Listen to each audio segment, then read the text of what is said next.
araw mga ka-wild, Kuya Rom po ng Wild Room TV. Habang papalabas ang ating team ng kagubatan, nagulat tayo at napatakbo dahil may baboy damo sa likod natin at tila aatakihin tayo. Pero gusto pala makipaglaro at tila nang hingi ng pagkain. Nakakatuwa, di ba? Para siyang bata na nakikipaglaro at nangulit lang. Alam nyo ba mga ka-wild na hindi talaga taga rito ang feral pig o baboy damo?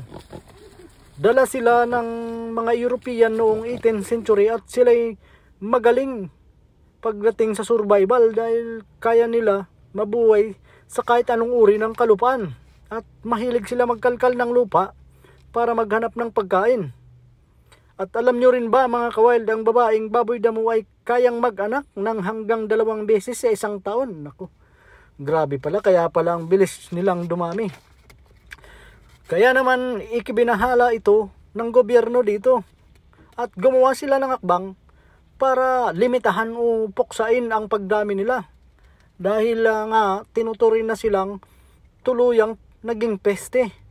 At kung minsan alam nyo din ba mga ka-wild na sila'y pinagmumulan ng mga sakit tulad ng leptospirosis, brucellosis at trichinosis.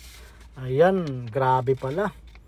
At alam nyo rin ba na mas aktibo sila sa gabi pagdating sa paghahanap ng pagkain? Ngayon, alam nyo na mga ka-wild, ang dami. Ang dami palang pwedeng makuha ang sakit dito mga ka-wild.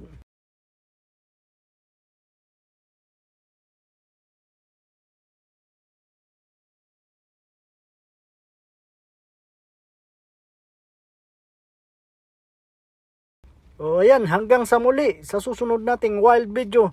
Paki-subscribe naman po ang Wild Room TV para updated kayo sa atin pang mga susunod na video. Ingat po tayo at maraming salamat mga ka-wild.